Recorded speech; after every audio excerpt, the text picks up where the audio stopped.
அபிராமி சிவகாமி கருமாரி மகமாயி திருக்கோயில் தெய்வங்கள் நீதானம்மா.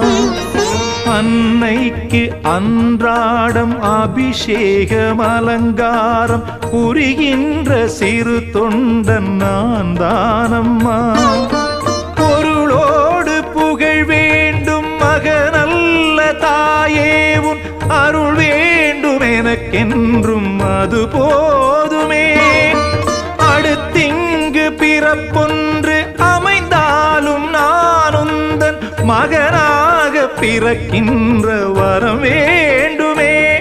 அதை நீயே தருவாயே. அம்மா என்றழைக்காத உயிரில்லையே. அம்மாவை வணங்காது உயர்வே